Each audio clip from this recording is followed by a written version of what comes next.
प्रधानमंत्री नरेंद्र मोदी ने नई दिल्ली के प्रगति मैदान में बायोटेक स्टार्टअप प्रदर्शनी का किया उद्घाटन। कहा, बायोटेक सेक्टर देश को गति देने में बहुत महत्वपूर्ण। प्रवर्तन निदेशालय की विशेष अदालत ने आय से अधिक संपत्ति और धन शोधन मामले में निलंबित आईएएस अधिकारी पूजा सिंघल की हिरासत अवधि 14 दिन बढ़ाई।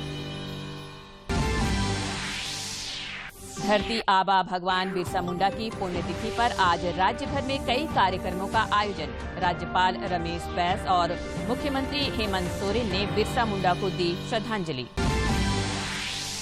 और हरियाणा के पंचकुला में खेले जा रहे खेलो इंडिया यूथ गेम्स में झारखंड की एथलीट सुप्रीति कच्छप ने स्वर्ण पदक पर जमाया कब्जा।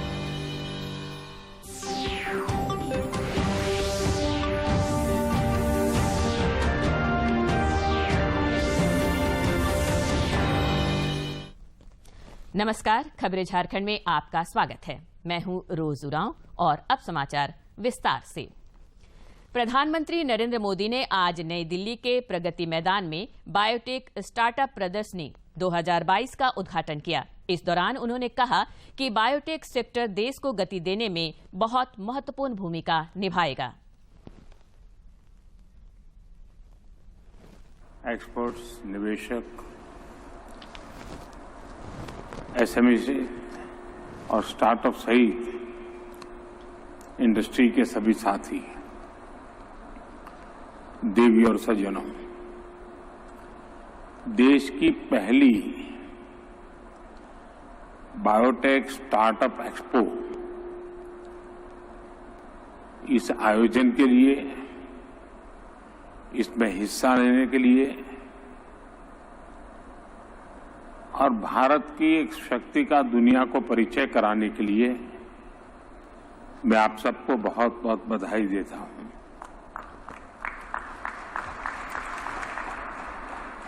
ये एक्सपो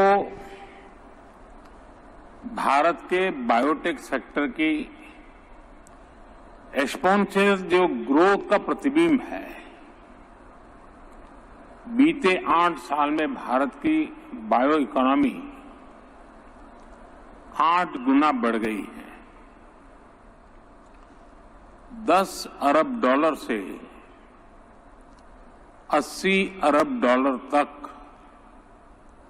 हम पहुंच चुके हैं। भारत बायोटेक के ग्लोबल इकोसिस्टम में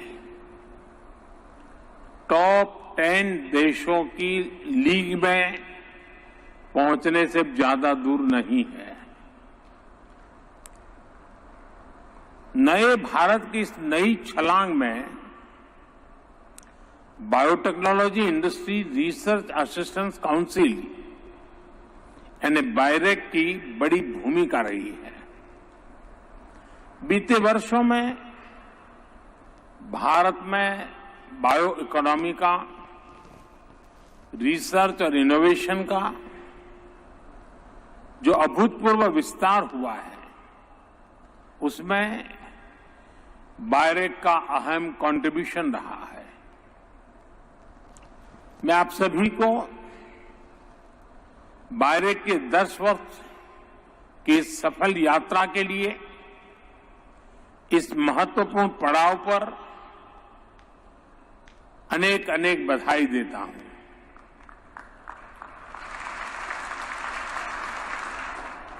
यहां जो एग्जीबिशन लगी है, उसमें भारत के युवा टैलेंट, भारत के बायोटेक स्टार्टअप्स, इनका सामर्थ्य और बायोटेक सेक्टर के लिए भविष्य का रोड मैप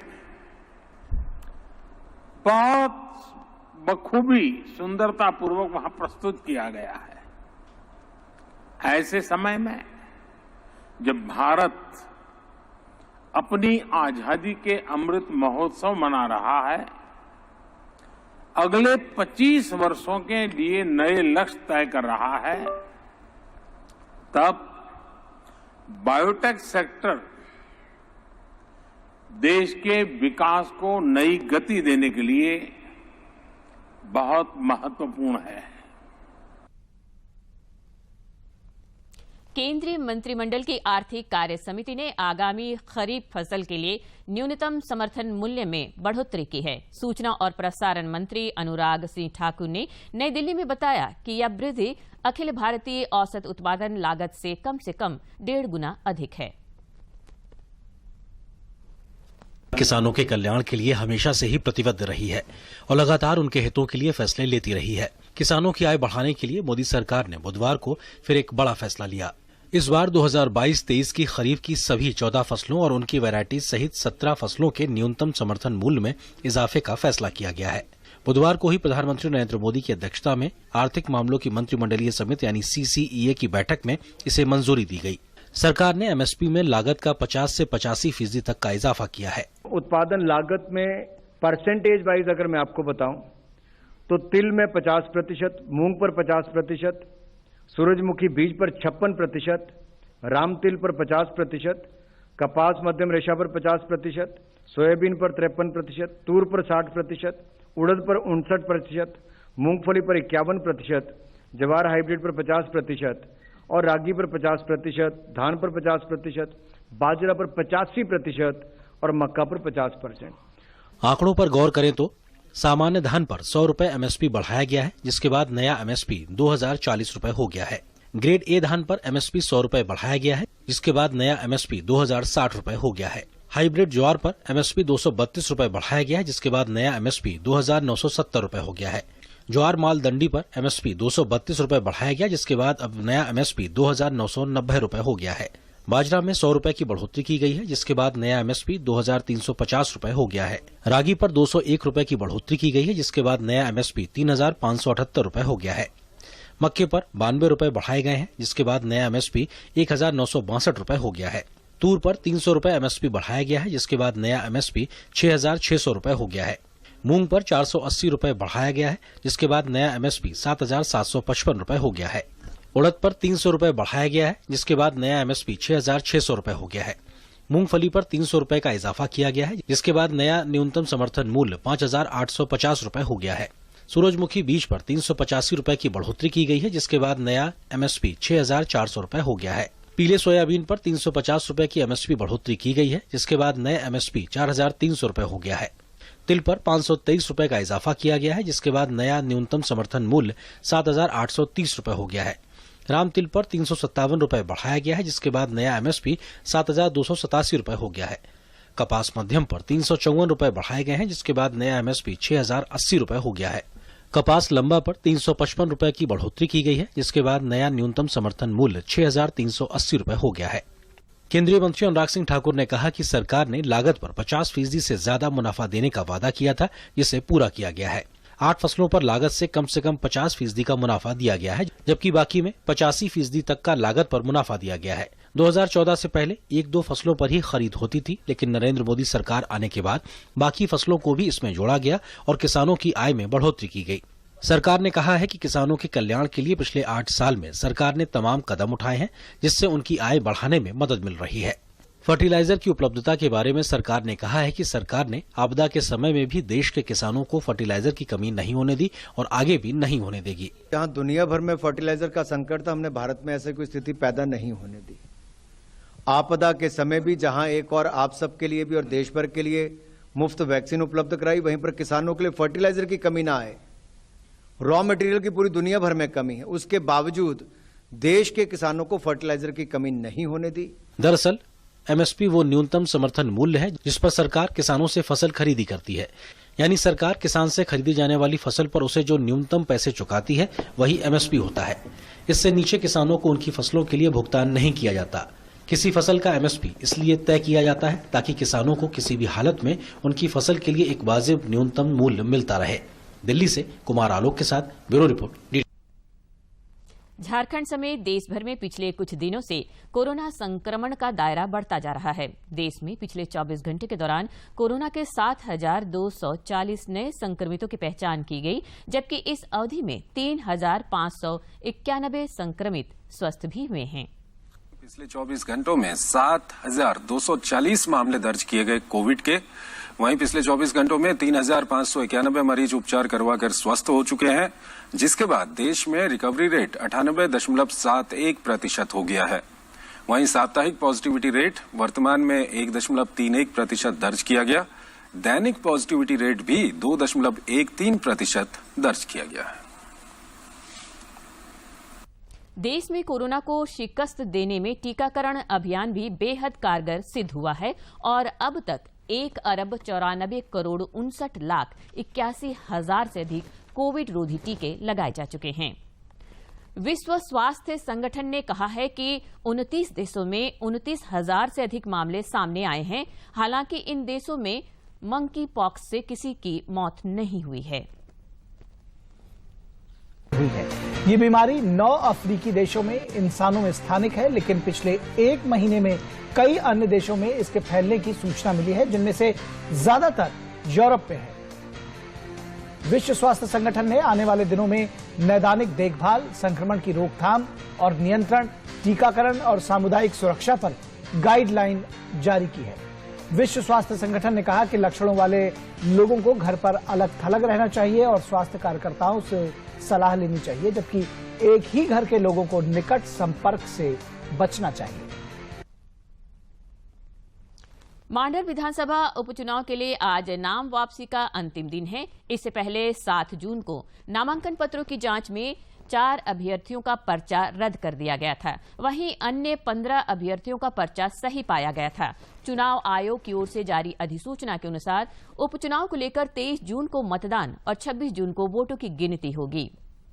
केंद्रीय शिक्षा राज्य मंत्री अन्नपूर्णा देवी ने लोगों से जल स्तर में वृद्धि के लिए श्रमदान कर तालाब निर्माण की अपील की है। उन्होंने गिरिडीह जिले के गांडे प्रखंड के बकुलिया तालाब में श्रमदान करने के बाद कहा कि आजादी के 75 वर्ष पूर्ण होने पर देश अमृत महोत्सव मना रहा है। उन्होंने लोगों से पानी संचयन करने की अपील की।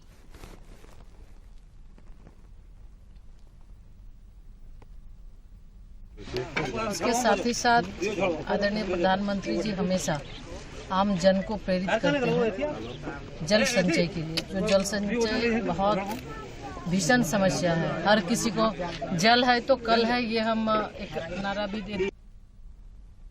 केंद्रीय गृह राज्य मंत्री अजय कुमार मिश्रा ने कहा है कि जहां डबल इंजन की सरकार नहीं है, वहां पर देश की प्रगति रुक गई है। उन्होंने कहा कि झारखंड में भी डबल इंजन की सरकार नहीं है, इसलिए यहां की प्रगति भी रुकी हुई है। श्री मिश्रा ने राज्य के गिरते कानून व्यवस्था पर भी चिंता जाहिर की। वे नरेंद्र मोदी सरकार के सफलतम 8 वर्ष पूर्ण होने पर भाजपा की ओर से आयोजित सेवा सप्ताह कार्यक्रम के तहत रांची महानगर जिला महिला मोर्चा की ओर से आयोजित कार्यक्रम को संबोधित कर रहे थे। प्रवर्तन निदेशालय की विशेष अदालत ने आय से अधिक संपत्ति अर्जित करने और धन शोधन के मामले में निलंबित आईएएस अधिकारी पूजा सिंघल की हिरासत की अवधि 14 दिन के लिए बढ़ा दी है। कल उन्हें होटवार जेल से ही वीडियो कॉन्फ्रेंसिंग के जरिए प्रवर्तन निदेशालय की विशेष अदालत में पेश किया गया। इस दौरान उनकी न्यायिक हिरासत की अवधि को अदालत ने विस्तार देते हुए उन्हें अगले 14 दिन के लिए जेल भेज दिया। आयकर विभाग की टीम आज राजधानी रांची के कई व्यवसायियों के ठिकानों पर छापेमारी कर रही है। प्रारंभिक सूचना के अनुसार चर्च कॉम्प्लेक्स, कांके रोड, अपर बाजार समेत विभिन्न स्थानों पर छापेमारी की जा रही है। बताया जा रहा है कि कम से कम 12 ठिकानों पर एक साथ छापेमारी की जा रही है। जनजातीय मामलों के केंद्रीय मंत्री अर्जुन मुंडा ने मोदी सरकार के 8 साल पूरे होने के अवसर पर खूंटी में पत्रकारों से बातचीत करते हुए पिछले 8 साल की यात्रा को बेमिसाल बताते हुए कहा कि राष्ट्र के प्रति लोगों में कार्य करने का उत्साह जगा है।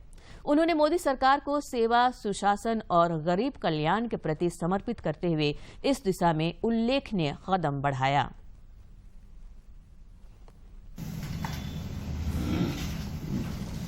भारत सरकार ने 8 साल बेमिसाल की एक यात्रा को मूर्त रूप देते हुए इस देश के विकास में नया अध्याय जोड़ते हुए समस्त नागरिकों को राष्ट्र के प्रति कार्य करने का एक उत्साह जगाया है। धरती आबा भगवान बिरसा मुंडा की पुण्यतिथि पर आज राज्य भर में कई कार्यक्रमों का आयोजन किया जा रहा है। इस अवसर पर राज्यपाल रमेश बैस, मुख्यमंत्री हेमंत सोरेन और राज्यसभा सदस्य महुआ माझी ने राजधानी रांची के कोकर स्थित बिरसा मुंडा की समाधि स्थल पर उन्हें श्रद्धांजलि दी। उन्होंने बाद में बिरसा चौक में भगवान बिरसा मुंडा की आदमकद प्रतिमा पर माल्यार्पण कर उन्हें श्रद्धांजलि दी।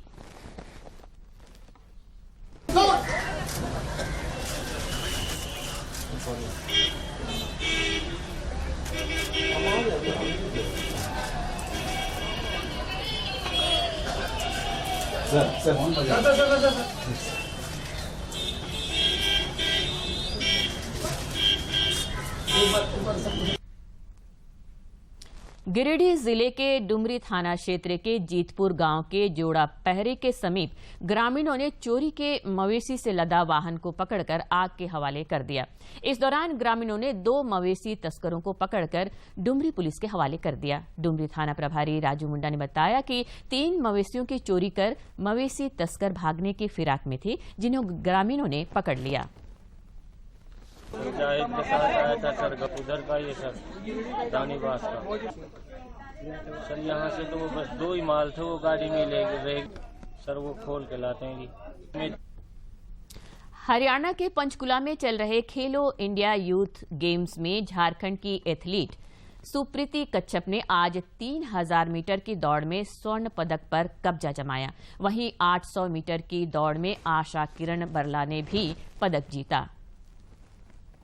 राजधानी रांची समेत उत्तर पश्चिमी जिलों में गर्मी का सितम जारी है और पारा 40 डिग्री सेल्सियस को पार कर गया है और उमस भरी गर्मी से लोगों को परेशानी का सामना करना पड़ रहा है। मौसम विज्ञान केंद्र रांची के अनुसार पिछले 24 घंटे के दौरान डाल्टनगंज का अधिकतम तापमान 45.7 डिग्री सेल्सियस रिकॉर्ड किया गया। मौसम विज्ञान केंद्र रांची के अनुसार अगले 4 दिनों तक गर्मी से राहत मिलने की कोई उम्मीद नहीं है। विभाग के अनुसार 10 से 15 जून के बीच झारखंड में धनबाद के रास्ते मानसून प्रवेश कर सकता है। और अब कुछ खबर राज्य के विभिन्न जिलों से।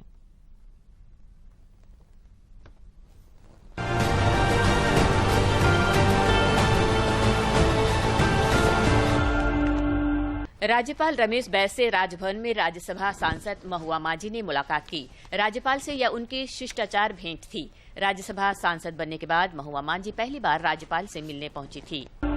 खूंटी जिले में अखिल भारतीय सरना समाज, सरना सोतुरु समिति, सरना संगोम समिति और आदिवासी विकास समिति के तत्वावधान में आज तोरपा प्रखंड के कमड़ा सिरकाटोली गांव में मुंडा पाहन सम्मेलन सह भगवान बिरसा मुंडा शहादत दिवस का आयोजन किया जा रहा है। समारोह के मुख्य अतिथि राज्य के पूर्व मुख्यमंत्री रघुवर दास होंगे। खूंटी जिले में एमएसएमई क्षेत्र के उद्यमियों के बीच ग्राहक ऋण मेला सह जनसंपर्क अभियान के तहत स्थानीय नगर भवन में विशेष ऋण शिविर का आयोजन किया गया। शिविर में 300 से अधिक उद्यमियों, बैंक अधिकारियों और उद्योगपतियों ने भाग लिया। रांची नगर निगम के आयुक्त मुकेश कुमार के निर्देशानुसार निगम क्षेत्र में स्वच्छता को नई पहचान देने के लिए रांची सैनिटेशन लीग आरएसएल का आयोजन किया जा रहा है। आरएसएल के माध्यम से एक रोचक एवं प्रतिस्पर्धी तरीके से निगम क्षेत्र में स्वच्छता से संबंधित विभिन्न आयामों में और अधिक सुधार करने और उसे नागरिक केंद्रित बनाने का प्रयास किया जाएगा। रांची जिले में लेवी के लिए कई थाना क्षेत्र में व्यवसायी और ठेकेदारों को धमकी दे जाने के बाद एसएसपी सुरेंद्र कुमार झा की ओर से बनाए गए स्पेशल टीम ने पीएलएफआई के एरिया कमांडर कुंवर उरांव सहित 6 सदस्यों को हिरासत में लिया है। उन्हें तुपुदाना इलाके से हिरासत में लिया गया है। राजधानी रांची के डेली मार्केट थाना क्षेत्र में जेवर व्यवसायी की दिन दहाड़े गोली मारकर हत्या करने के मामले को लेकर व्यवसायियों में काफी आक्रोश है। राज्य के कानून व्यवस्था को लेकर एसएसपी सुरेंद्र कुमार झा से झारखंड चैम्बर ऑफ कॉमर्स के प्रतिनिधि मंडल ने मुलाकात की। रामगढ़ जिले में स्थित दामोदर नदी को प्रदूषण मुक्त कराने के लिए विधायक सरयू राय ने बड़ी मुहिम छेड़ी है। सबसे पहले उन्होंने इंडस्ट्री के द्वारा नदी के प्रदूषण पर रोक के लिए अभियान छेड़ा था, लेकिन अब इस अभियान का दूसरा स्वरूप यह है कि मानव जनित गंदगी भी इस नदी में ना पहुंचे। आरपीएफ हटिया को खबर मिली कि सूरत मालदा एक्सप्रेस में 1 साल के बच्चे के साथ में अकेली महिला यात्रा कर रही है, जो कि गर्भवती है तथा उन्हें तेज प्रसव पीड़ा हो रहा है और चिकित्सा सुविधा की आवश्यकता है। इस पर त्वरित कार्रवाई करते हुए रांची रेल मंडल की चिकित्सा टीम और रेल सुरक्षा बल की मेरी सहेली टीम ने महिला का सुरक्षित प्रसव कराया। रांची के खेलगांव स्टेडियम में आयोजित 3 दिवसीय झारखंड राज्य कराटे प्रतियोगिता में रामगढ़ जिला का दबदबा रहा। कराटेकारों ने 42 गोल्ड, 32 सिल्वर और 22 ब्रॉन्ज मेडल जीतकर जिले का नाम रोशन किया है। इस प्रतियोगिता में प्रदेश के कुल 22 जिला के खिलाड़ियों ने भाग लिया था।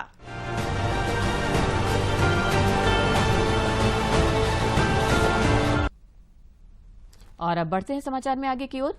सेंट्रल कोलफील्ड्स लिमिटेड के तत्वावधान में रांची के खेलगांव स्थित हरिवंश टाना भगत इंडोर स्टेडियम में आयोजित 2 दिवसीय अखिल भारतीय सार्वजनिक संस्थान वॉलीबॉल प्रतियोगिता आज संपन्न हो जाएगी। इससे पहले कल प्रतियोगिता का उद्घाटन सीसीएल के सीएमडी पीएम प्रसाद ने किया। उद्घाटन मैच एलआईसी और एनएफएल के बीच खेला गया, जिसमें एलआईसी की टीम विजयी रही। देश के सार्वजनिक संस्थानों के खिलाड़ियों की वॉलीबॉल प्रतियोगिता में BSNL, LIC, NFL, CCL, ESIC और ऑयल इंडिया लिमिटेड को मिलाकर कुल 6 टीमें हिस्सा ले रही हैं। खेल के दौरान प्रतियोगिता में शामिल खिलाड़ियों के साथ साथ दर्शक, दीघा में बैठे दर्शकों और विभिन्न संस्थानों के कर्मचारियों का उत्साह देखते ही बन रहा था।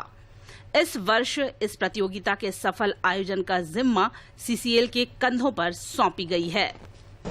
आपको शायद इस बात का पता भी हो कि all India publicity sports promotion board है, वो डिफरेंट गेम्स को अलग अलग पब्लिसिटी को आयोजित करने का मौका देती है। तो इस बार इसका मौका मिला था कोल इंडिया को।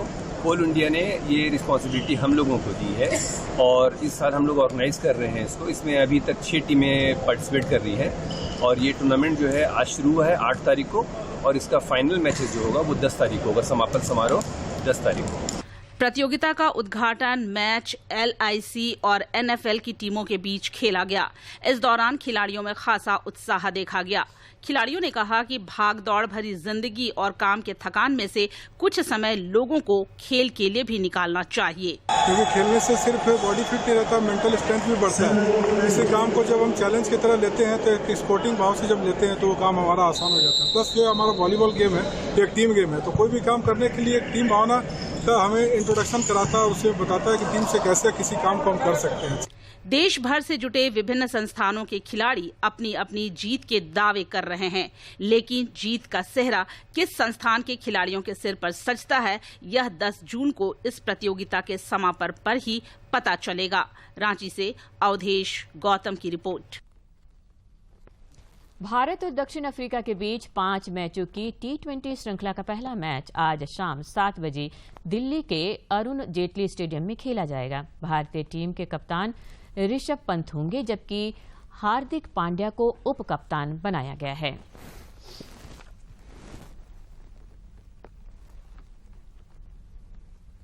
सीरीज से बाहर हो गए हैं और ऋषभ पंत को टीम की कप्तानी सौंपी गई है।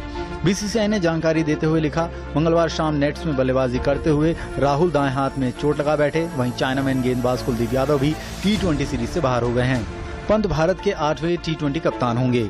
वहीं हार्दिक पांड्या को टीम का नया उप कप्तान बनाया गया है।